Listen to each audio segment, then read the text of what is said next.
Corporal Daniel Hayes had been running for 2 hours when the forest finally swallowed him. His lungs burned, his uniform was torn, and the dogs behind him still howled as if they could smell his fear hanging in the frozen night air. He had escaped the transport truck only because a bomb had struck the road ahead, throwing bodies, metal, and mud into the air. When he crawled out from under the wreckage, disoriented and bleeding, instinct took over: run. Now his legs trembled with every step, and the cold wrapped around him like a second skin. The moon cast thin silver lines through the trees as he staggered deeper into the woods, leaving a trail of dark blood on the snow.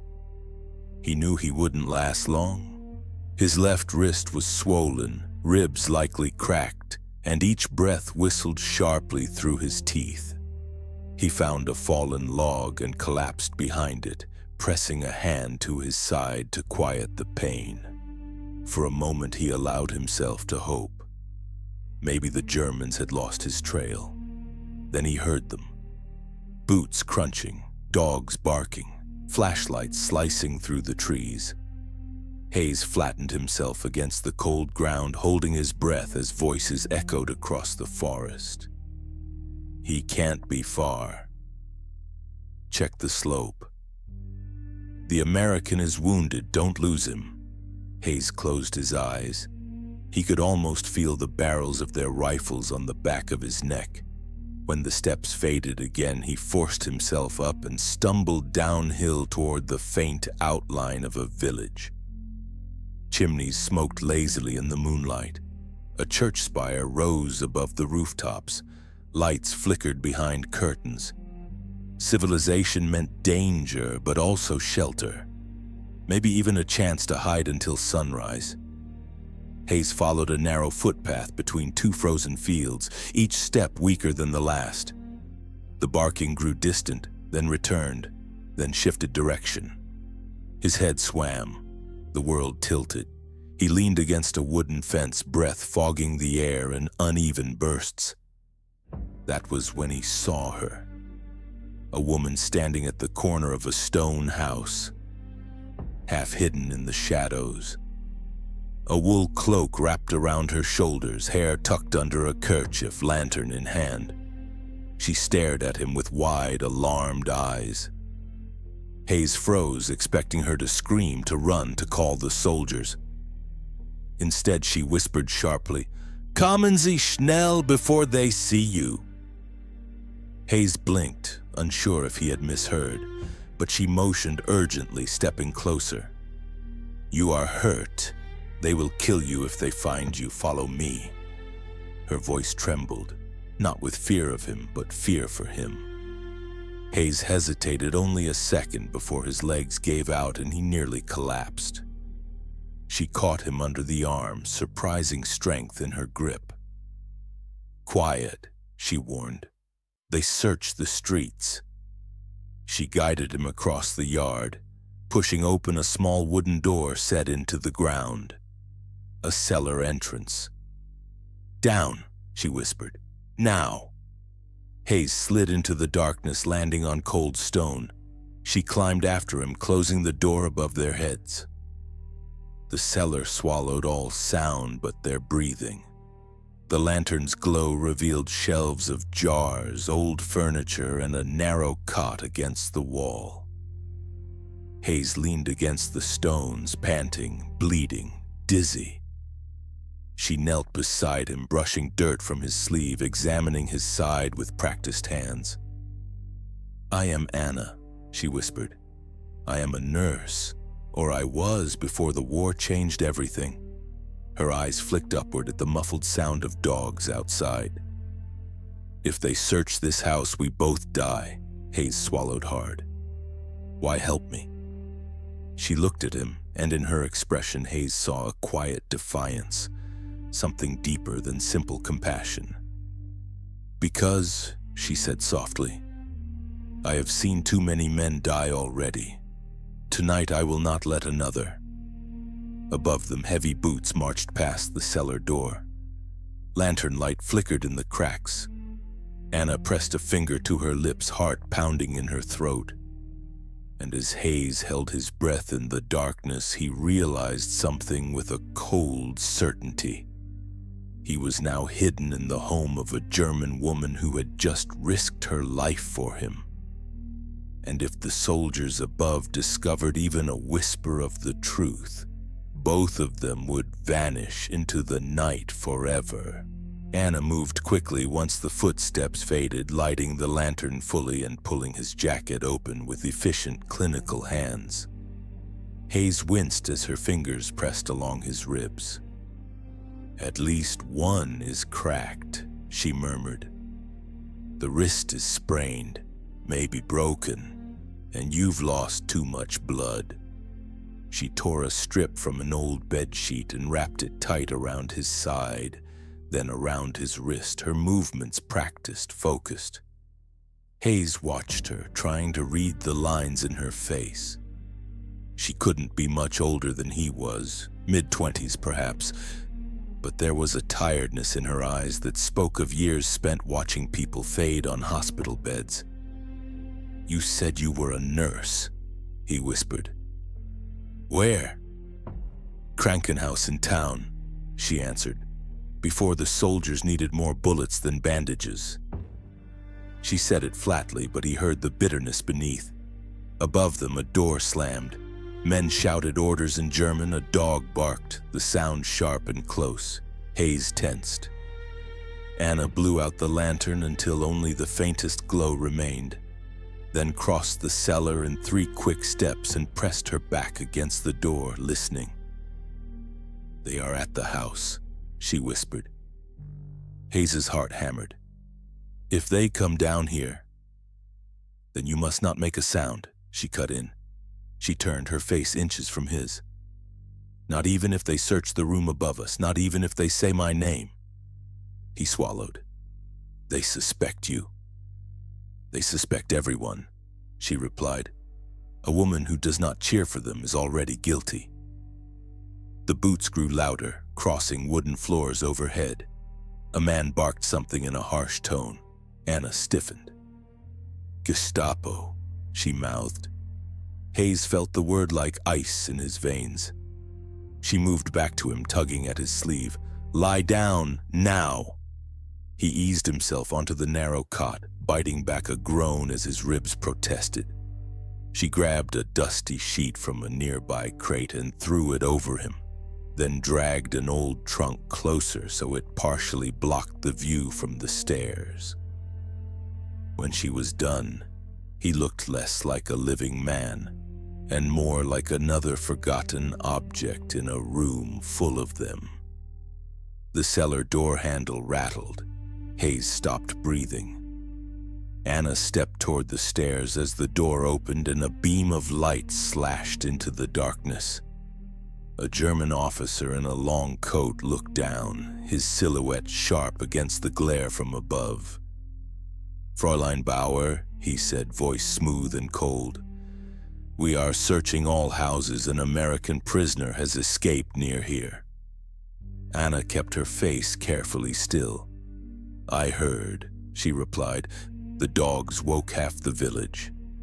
The officer's eyes swept the shelves, the trunks, the corners. Hayes felt his skin prickle under the sheet. Sweat rolled down his neck, tickling, begging him to move. He didn't. "You live here alone?" the officer asked. "With my father," she answered. "He is ill, upstairs, too weak to move." The officer considered this, then stepped 1 stair lower, the wood creaking beneath his boot. "If you saw anything, you will tell us," he said. "Anyone hiding an enemy of the Reich is also an enemy of the Reich." Anna's hand tightened around the lantern's handle. "Of course," she said. The officer lingered a moment longer, gaze probing as if he could smell the fear in the room. Hayes felt his lungs burning, desperate for air. At last the officer turned away. "Search the barn," he called to his men. The door closed, light vanished. Anna stood there in the darkness, shoulders shaking in a silence so complete it roared in Hayes's ears. Only when the footsteps moved away and the dog's barks grew faint did she finally exhale. She crossed back to the cot and pulled the sheet from Hayes. "You breathe too loudly," she whispered, but there was a ghost of a smile in her eyes. Hayes let out a shaky laugh. "I thought we were finished." "We still might be," she said. "They will search again. They always do." She sat down on an overturned crate, folding her hands as if to keep them from trembling. "You cannot stay here long, Daniel." It was the first time she had used his name. "If they find you, they will not just take you. They will take me too." "Then why keep me?" he asked quietly. "You could throw me outside and tell them you found me sneaking in." Anna looked at him, lantern light catching the steel beneath the softness. "Because I still want to be a nurse," she said, "not a hunter." The hours crawled by with a suffocating stillness. Outside, the patrols moved back and forth through the village, their boots crunching on snow like the ticking of a cruel clock. Anna kept the lantern low and her voice quieter still. Hayes lay on the cot, his ribs aching with every shallow breath, trying and often failing not to imagine how easily the Gestapo officer could return, open the cellar door and see him lying there like a caught animal. At some point, Anna placed a cup of warm broth in his hands. "Slow," she warned. "Your stomach won't accept more." Hayes nodded, sipping carefully. "Why is your father upstairs?" "Because they believe he is dying," she replied softly. "And sometimes he is, sometimes he isn't. But sickness is a good shield these days."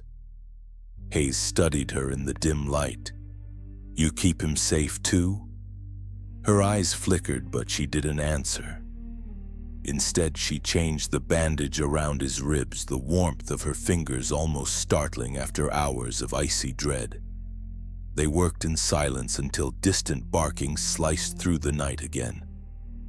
Anna froze, tilting her head. "They are coming back." Hayes tensed. "For here?" "No," she whispered. "For the woman 2 streets over. Her cousin deserted last month." Her voice lowered even further. "They drag people away now for whispers." Hayes felt a cold weight settle in his chest. "Then we have to move before they try this house again." "I know," she said. "But where?" "Somewhere outside the village," he rasped. "Forest, barn, cave, anything." She shook her head. "The forest is crawling with patrols. They would find you within an hour. Then we go at night. They search at night. Then we go at dawn." Her voice hardened.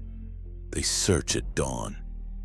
Hayes almost laughed at the hopelessness of it, but the pain in his ribs kept the sound trapped in his throat. He leaned back, breathing slowly. "Anna, you are risking your life for a man you don't even know." She looked at him with a strange sadness. "You remind me of someone, a patient, a boy, 18. She swallowed. "He was French, a partisan. They caught him. They brought him to the hospital broken." Her voice cracked. "They beat him while he was already dying. I tried to help. I tried, but I couldn't save him." Hayes understood. She wasn't just helping him. She was trying to rewrite a failure the war had carved into her memory. Before he could speak, her head snapped toward the ceiling. Footsteps, heavy, slow. Hayes's breath hitched. "It's them," Anna whispered. "Not the patrol, the Gestapo officer." Hayes's pulse thundered. "He's coming here?" "He always returns when he doubts." She stood and began moving objects, stacking crates around the cot, pulling down hanging cloth to drape over the trunk. "Daniel, lie flat. Don't speak. Don't move. Don't breathe if you can help it." Hayes obeyed, lowering himself carefully, jaw clenched against the pain. Anna hurried upstairs, then silence. Then footsteps descending from above. Hayes shut his eyes, muscles trembling. The cellar door opened. Lantern lights sliced across the floor. Hayes heard voices. 2 men, not one. Boots stepped onto the stairs. Anna spoke first. "Is something wrong, Herr Offizier?" Her tone was steady, but beneath it lay a tension like drawn wire. The officer replied, "We are checking basements again. Orders." Hayes could hear him walking, 1 step 2 closer. Boards creaked. The trunk hiding Hayes cast a long shadow. Hayes forced his breathing to slow, but his ribs screamed in protest. The officer's boots stopped inches from the cot. Hayes smelled tobacco and leather, felt the heat of a lantern probing the darkness. A moment passed, longer than any he had ever lived through. Then the officer exhaled. "Nothing here." Relief washed over Hayes, but it died the moment the officer added, "But your behavior concerns me, Fräulein Bauer. You seem nervous." Anna's breath hitched almost imperceptibly. "My father is ill," she said. "I fear what will happen if you keep waking him." The officer considered this, then, unexpectedly, he stepped toward her and lifted her chin with 2 gloved fingers. Hayes tensed, fury surging through him. "A shame such a pretty girl wastes her time in a cellar," the officer murmured. "You could do better than living alone with a dying old man." Anna stiffened but didn't pull away. "I prefer helping the sick," she said coldly.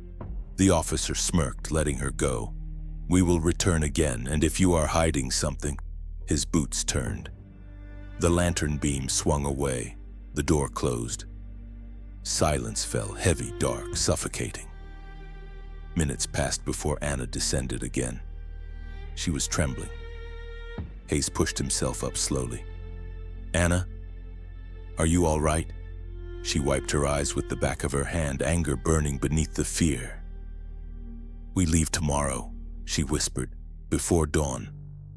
I cannot keep you here another night, and if he touches that door again..." Her voice broke. "We will both disappear." Hayes nodded. "Then we run." She met his eyes, frightened, determined, resolute. "Yes," she whispered, "we run."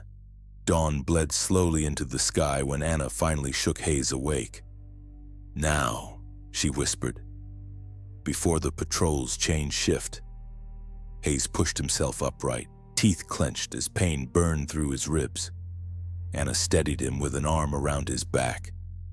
Her touch was firm, practiced. She had carried patience heavier than him, he realized. The cellar felt colder than before, as if the walls themselves knew this was the last time they'd offer shelter. When Anna lifted the wooden door just enough to peek outside, the early morning fog hovered like a blessing or a warning.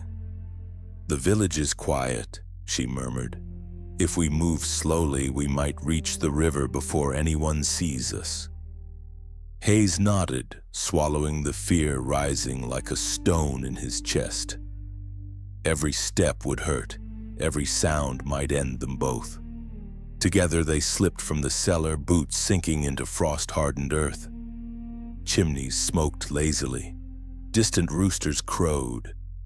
Windows were dark. It looked peaceful, deceptively peaceful. Anna wrapped her father's old cloak around Hayes's shoulders, pulling the hood low over his face. "Walk like you belong here," she said. "People don't look twice if someone appears confident." "I can try," Hayes whispered. She offered a faint smile. "Good." They moved quickly but quietly down the narrow lane. Hayes leaned on Anna for support, each step stabbing through his side. His breath came sharp and shallow. Anna squeezed his arm. "Slow down. Pain makes you stumble, and stumbling draws eyes. They turned a corner, then froze. A German truck sat idling near the village square, exhaust curling into the air.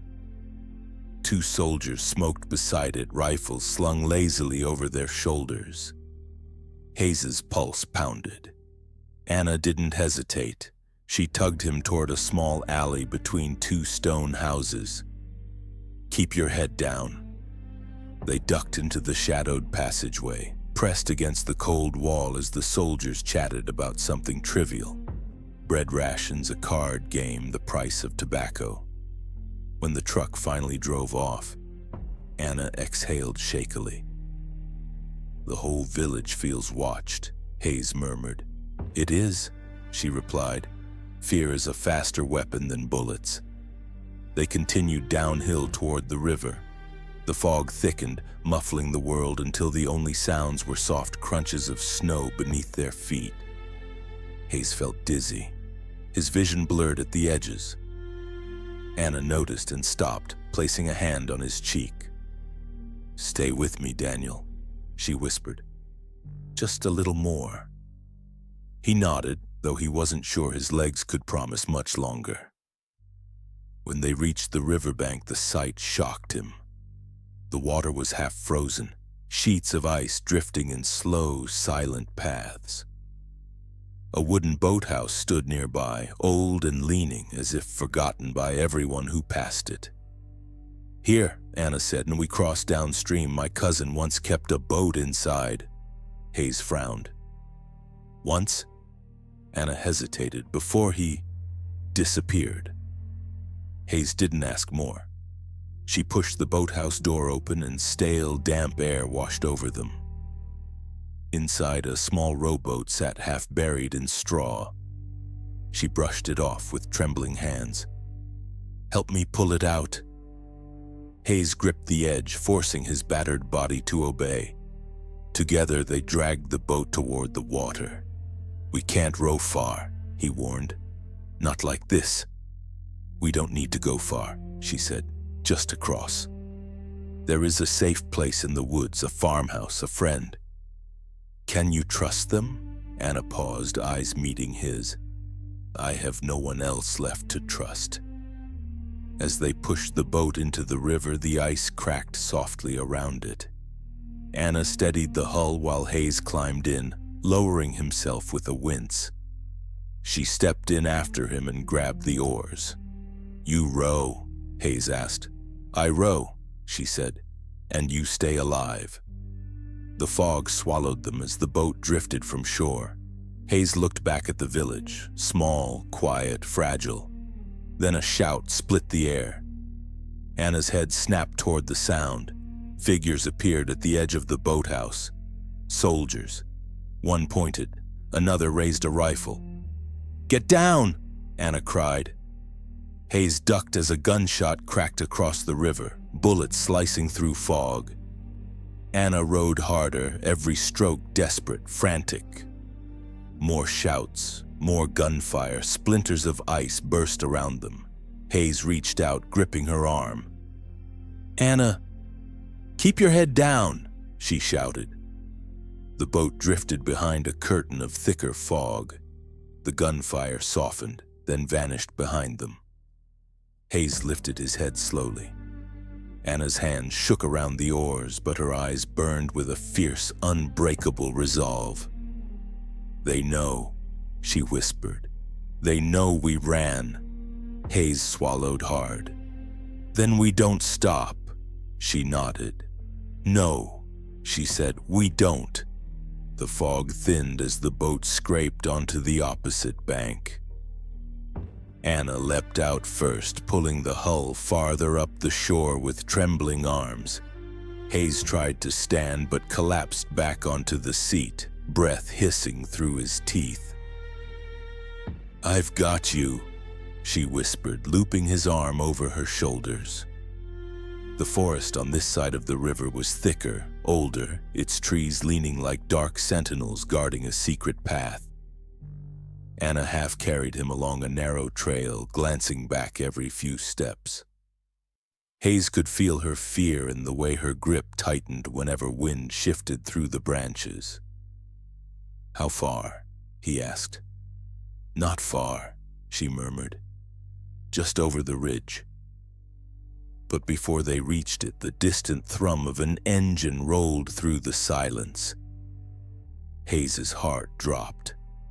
"They crossed the bridge," Anna said. "They're sweeping both sides." She pushed him behind a cluster of rocks. "Stay low." Moments later, 2 soldiers appeared on the ridge above them, scanning the forest with rifles raised. One bent down, touching fresh footprints in the frost. "Anna's, Hayes's," the soldier shouted to his partner. Hayes saw Anna's face pale in the dim light. "They will track us," he whispered. "They already are," she replied. "Then we move." "No, you move," he said, squeezing her arm. "Leave me. You can still say they forced you." She stared at him with disbelief. "Do you think I would survive even if they believed that lie? I helped you. That is enough for them." Hayes opened his mouth, but she silenced him with a look. "We go together." She pulled him onward, leading him deeper until the forest opened slightly and a small farmhouse appeared tucked between the trees. Smoke curled from its chimney. A dog barked once, then fell silent. Anna motioned to the back door. "My friend lives here. She will help." But when she knocked, no one answered. She tried again. Nothing. Anna pushed the door open carefully. The house was empty. Chairs overturned, candles burned to stubs, a teacup shattered on the floor. Hayes felt cold dread creeping up his spine. "She ran," Anna whispered. "They came for her too." She shut the door and leaned her forehead against it, shaking. Hayes reached out, placing his good hand on her shoulder. "Anna." She turned, eyes full of fear and something worse. Resignation. "There is nowhere left, Daniel." Hayes tightened his grip. "Then we keep moving. We find a cave, a ditch, anything." "They will find us before sunrise," she said. "You know this." Hayes didn't argue. They both heard it. Distant dogs barking again. Closer. Then a shout. Then 2 more.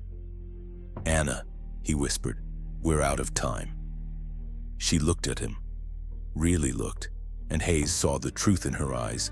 She had accepted a reality he wasn't ready to face. "No," she whispered, shaking her head slowly. "You are out of time. I am out of choices." She took his hand, squeezing it hard.